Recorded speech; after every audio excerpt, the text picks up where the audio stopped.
विद्यार्थियों, आज हम 11वीं क्लास का छोटा सा टॉपिक लेके आए हैं जिसके बारे में हम सामान्य जानकारी उससे संबंधित प्राप्त करेंगे। विद्यार्थियों, आपके सामने है समुच्चय यानी सेट। इसके बारे में सामान्य जानकारी है कि समुच्चय सिद्धांत का विकास, जो समुच्चय सिद्धांत है इसका विकास जर्मन गणितज्ञ जॉर्ज केंटर द्वारा किया गया था। इसके बाद ये बताया जाता है कि जॉर्ज केंटर त्रिकोणमितीय श्रेणी के प्रश्न हल करते समय उनका पहली बार समुच्चय से परिचय हुआ था। तो पहली बार परिचय जब समुच्चय से हुआ तो उन्होंने इसके बारे में और जानकारी इकट्ठी शुरू कर दी। जिस तरीके से न्यूटन ने गुरुत्वाकर्षण नियम प्रतिपादित किया था। अब आगे विद्यार्थियों, सेट्स एंड देयर रिप्रेजेंटेशन में सामान्य जीवन में यदि हम संग्रह की बात करें यानी समुच्चय की बात करें, संग्रह करना समुच्चय करना बात एक ही विद्यार्थियों। तो जैसे हम ताश की गड्डी होती है उसमें कितने कार्ड होते हैं उनका संग्रह, व्यक्तियों की भीड़ कितने समूह में कितने व्यक्ति होते हैं वो भी क्या एक समुच्चय है, एक संग्रह है। क्रिकेट टीम जो 11 खिलाड़ी होते हैं या उसमें और सहयोगी खिलाड़ी होते हैं उनका भी क्या होता है, वो एक संग्रह होता है। लेकिन अब बात करते हैं हम गणित में विभिन्न समूह है, जैसे समूह यानी समुच्चय, गणित के विभिन्न समुच्चय की बात करते हैं।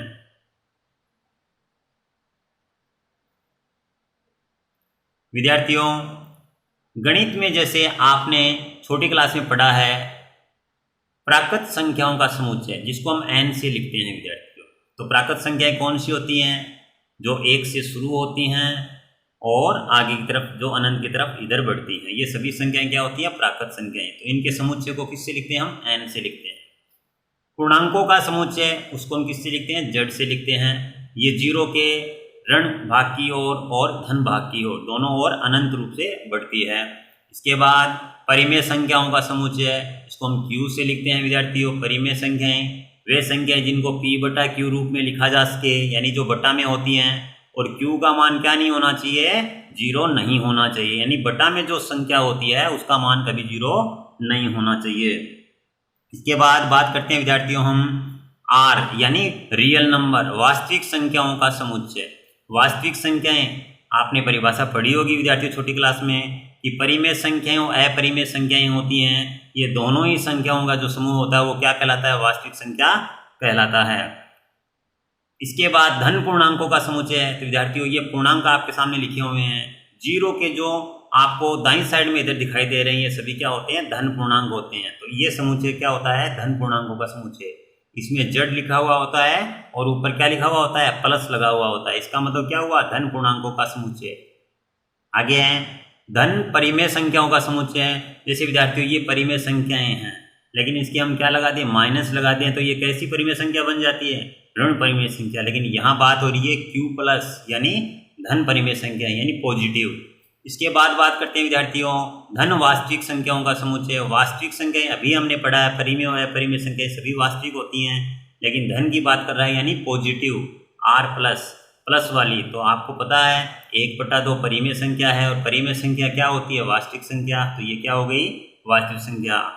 वर्गमूल 3 ये भी क्या है? एक अपरिमेय संख्या होती है वर्गमूल में। तो ये भी क्या हो गई? एक वास्तविक संख्या, क्योंकि परिमेय भी क्या कहलाती है? वास्तविक। और अपरिमेय भी क्या कहलाती है? वास्तविक। और पाई क्या होता है? अपरिमेय होता है। और अपरिमेय संख्याएं क्या होती हैं? वास्तविक। पाई का मान हम जानते हैं 22/7। ये सभी क्या हैं? धन है। और भी हम उदाहरण इनके ले सकते हैं। तो विद्यार्थियों जो एक सामान्य चर्चा की जा रही है इससे आपको पता चलेगा कि गणित कोई हार्ड सब्जेक्ट नहीं है। हमने विद्यार्थियों सामान्य जानकारी प्राप्त कर रहे हैं जिसमें हमारे सामने सबसे अब अच्छी बात है कि समुच्चय की परिभाषा।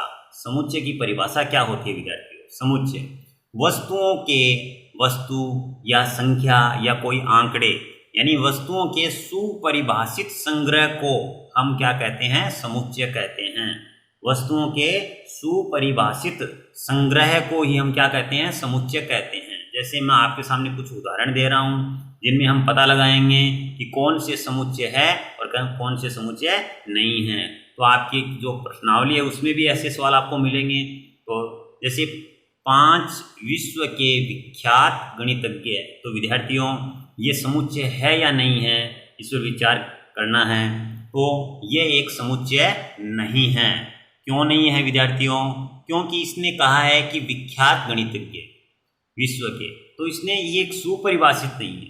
सुपरिभाषित ऐसे नहीं है कि वो गणित के कौन सी शाखा में विख्यात हैं, गणित की कई शाखाएं हैं, कौन से स्तर के लिए विख्यात हैं, तो ऐसे हमें कुछ इसने विस्तृत नहीं बताया है, इसलिए ये क्या नहीं है, सुपरिभाषित नहीं है।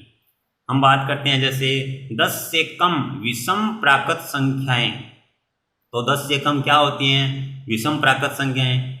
विषम का मतलब क्या होता है, जिसमें 2 का भाग नहीं जाए, और ये प्राकृत संख्याएं आपको पता है जो 1 से शुरू होती है, तो 1, 3, 5, 7, 9। ये देखो विद्यार्थियों 10 से कम भी हैं, तो ये इसमें पूरी जानकारी हमें प्राप्त हो रही है, तो ये क्या हो गया, एक सुपरिभाषित हो गया। तो ये क्या है, वर्णमाला के स्वर, तो आपको पता है ये निश्चित होते हैं, 5 होते हैं, ए, ई, आई, ओ, यू। तो स्वर की बात की तो ये एक सुपरिभाषित बात है, सत्य बात है, तो ये भी क्या एक समुच्चय है।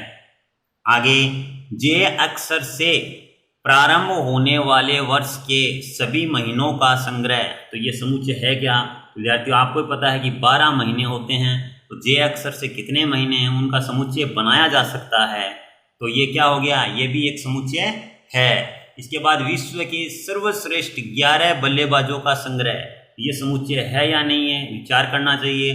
तो ये एक समुच्चय नहीं है विद्यार्थियों। क्यों नहीं है? इसमें बात की है सर्वश्रेष्ठ 11 बल्लेबाज, तो विद्यार्थियों इसने ये नहीं बताया है कि वो कौन से स्तर के हैं, कितने नंबर के हैं, क्योंकि हमने जब भी मैच देखे तो हमें बताते हैं कि 3 नंबर पर खेलने वाला सर्वश्रेष्ठ, 4 नंबर पर खेलने वाला सर्वश्रेष्ठ, या ओपनिंग करने वाला, या कुछ तो ऐसे होते हैं कि ज़्यादा गेंद खेलने वालों में सर्वश्रेष्ठ। तो इसमें कोई विशेष जानकारी हमें प्राप्त नहीं हो रही है कि वो टेस्ट का है, वनडे का है, या 2020 का है। तो इसमें जिसमें हमें सुपरिभाषित बात प्राप्त नहीं हो वो क्या होता है, समुच्चय नहीं होता है, तो ये एक समुच्चय नहीं है। इसके बाद इस अध्याय में आने वाले प्रश्नों का संग्रह, जो आपका पहला अध्याय आएगा उसमें तो निश्चित प्रश्न होंगे, उसी के स्तर के होंगे, तो उनका एक समुच्चय बनाया जा सकता है। इस तरीके से हम आपकी प्रश्नावली में आपको सवाल मिलेंगे जिनमें आपको यही बताना होता है कि समुच्चय है या नहीं है। तो बहुत ही ज़्यादा सरल है विद्यार्थियों। अभी हम आगे चर्चा करते हैं समुच्चय विद्यार्थियों कैसे बनाए जाते हैं, इनको कैसे लिखा जाता है, तो इसके बारे में थोड़ी सी चर्चा करते हैं।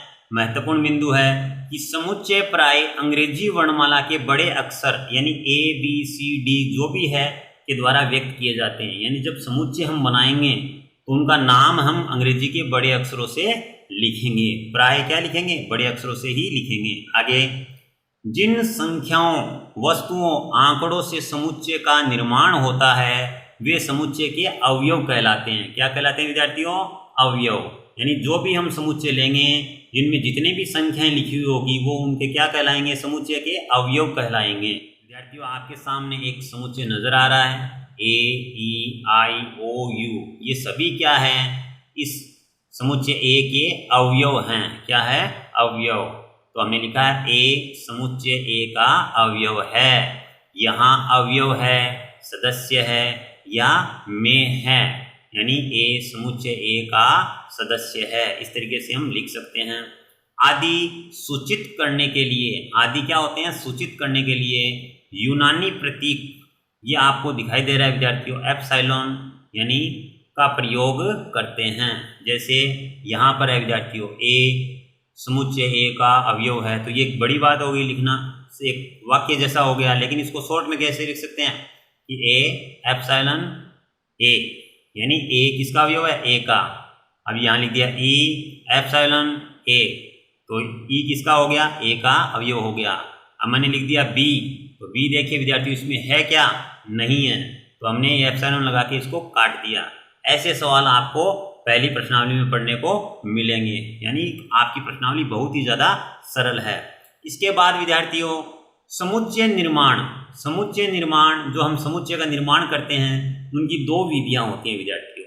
एक होती है रोस्टर विधि और दूसरी होती है समुच्चय निर्माण रूप होता है विद्यार्थी।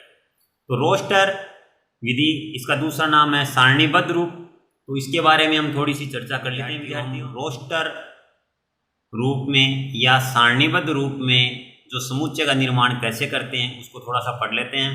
रोस्टर रूप में जब हम करते हैं तो समुच्चय का निर्माण के अवयव को सूचीबद्ध, यानी जिस समुच्चय का हमें निर्माण करना है पहले उसके अवयव को क्या करते हैं हम सूचीबद्ध किया जाता है।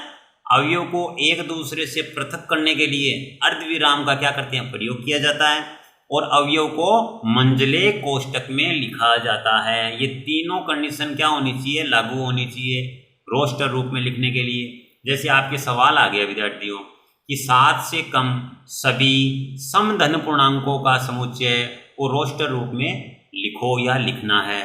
7 से कम यानी क्या हो गया 6 तक हो गया।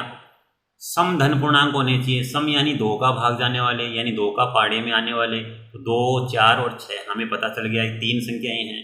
तो हमने इसमें पढ़ा कि मंझला ब्रैकेट होना चाहिए तो मंझला ब्रैकेट लगा दिया, 2, 4, 6 लिख दिया और बीच में क्या लगा दिया हमने अर्धविराम लगा दिया। इस तरीके से ये कैसा रूप हो गया रोस्टर रूप हो गया विद्यार्थियों। जैसे आ गया स्वरों का समुच्चय, अंग्रेजी में स्वर होते हैं तो क्या होता है A, E, I, O, U, मंझले ब्रैकेट में लिख दिया, कोमा लगा दी और इनको अंदर लिख दिया। बस ये कैसा रूप हो गया रोस्टर रूप हो गया। तो बहुत ही ज़्यादा सरल सवाल हमको देखने को मिलेंगे। अभी हम कुछ समय बाद प्रश्नावली का भी अध्ययन विस्तृत करेंगे। तो अभी मैंने आपको सामान्य सी जानकारी देने का प्रयास किया है। आपको हमारे द्वारा दिया गया ये ज्ञान कैसा लगा हमें कमेंट बॉक्स में ज़रूर बताइए और हमारे चैनल को लाइक और सब्सक्राइब जरूर करें। धन्यवाद।